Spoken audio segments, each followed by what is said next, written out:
Et salut les truffes, j'espère que vous allez bien.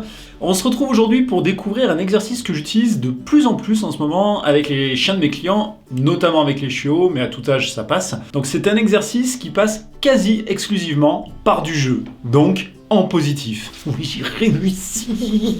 Donc en fait, cet exercice a pour but d'apprendre à notre chien à lâcher un objet qui la engueule. Donc les bases du donne ou du lâche en fonction de votre vocabulaire, mais aussi le rapport d'objet, indirectement le rappel, le suivi sans laisse, le départ de suivi sans laisse, les équations différentielles, la recette de la blanquette de veau ou éventuellement... Ah, je m'emballe peut-être un peu là, la recette de la blanquette, c'est abusé. Mais comment peut-on obtenir tout ça avec un seul exercice, me direz-vous ?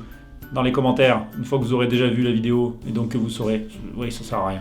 Alors, on va avoir besoin d'un tout petit peu de matériel, il va nous falloir 2 balles, identiques et des balles avec des cordes, très important, bien sûr que vous adapterez sur la matière et sur la taille en fonction de votre chien, et une longe de 10 mètres.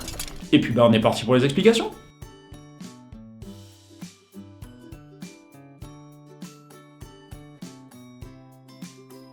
Dans un premier temps, on va attacher le chien en longe. Important, super important. Si vous travaillez votre chien en collier chaînette, dit étrangleur, ne l'attachez jamais à un point fixe. Si le chien venait à partir fort, il pourrait se blesser très lourdement, donc collier plat au minimum pour cet exercice. Le but de la longe, c'est de pouvoir s'assurer qu'on a un contrôle constant de notre chien et qu'il ne puisse pas se rendre compte qu'il est possible pour lui de s'éloigner de vous pour garder son jouet et du coup vous retrouver à lui courir après. Le chien y verrait un jeu et du coup continuerait ce comportement. Le chien doit comprendre que vous êtes le pourvoyeur du plaisir et qu'il a tout intérêt à revenir vers vous pour continuer à jouer. C'est la raison pour laquelle il est important de lutter légèrement avec le chien en tirant sur la corde tout en le laissant gagner. La balle est un moyen de jouer avec le maître, elle n'est pas un jeu à proprement parler. Les 2 balles vont être là pour proposer un échange à votre chien, notamment en se servant de son instinct de prédation. Et ouais, la balle qui bouge est forcément plus intéressante que la balle morte.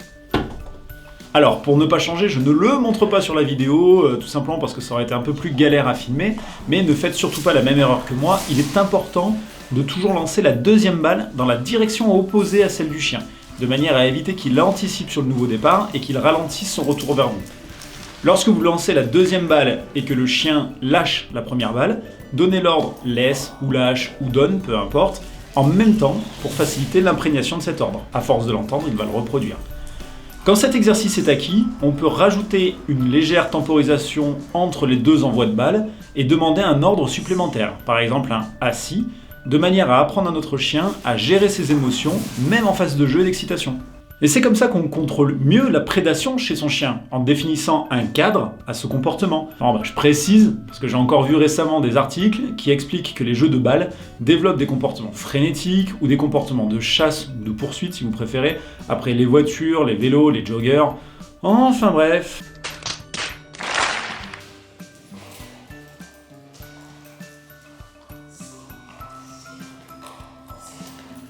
N'hésitez pas bien sûr à vous déplacer et à leurrer votre chien avec la balle de manière à ce qu'il comprenne que vous suivre, c'est une source de plaisir et d'amusement. C'est comme ça que vous allez développer le focus de votre chien et par extension le suivi naturel. Bien sûr, à terme, il ne sera plus utile d'utiliser 2 balles, mais comme toujours, ne brûlez pas les étapes. D'ailleurs, en parlant de ça, on va parler des erreurs à ne pas produire. Les balles, ce sont les vôtres et pas celles de votre chien. Ne les laissez jamais à sa disposition, son intérêt pour elles descendrait immédiatement et l'exercice ne serait plus du tout efficace. Ne demandez pas à votre chien de rapporter la balle. Il doit comprendre que son intérêt, c'est de revenir vers vous pour jouer à tirer. Et de cette manière, il revient par plaisir et non par devoir ou par travail. N'activez pas la balle que vous voulez que votre chien lâche. Elle doit être morte, sinon le chien ne voudra pas la laisser partir. Et ne jamais prendre la balle de la gueule du chien sans un échange. Il ne doit pas perdre à ce jeu-là, sinon les fois suivantes, soit il ne reviendra pas vers vous, soit il refusera de vous redonner la balle. Et ben voilà les amis, c'est tout pour aujourd'hui, j'espère que cette petite méthode vous a plu, n'hésitez pas à me dire si elle vous a aidé. Pour éviter de faire une vidéo de 8 heures, j'ai pas abordé les différents problèmes que l'on peut rencontrer. Je ferai peut-être une 2e partie avec les variantes, les solutions à d'éventuels problèmes, etc., etc. Donc pour les questions, passez dans les commentaires. Nous on se retrouve très bientôt pour la suite. En attendant, prenez bien soin de vous et de vos loulous. Ciao!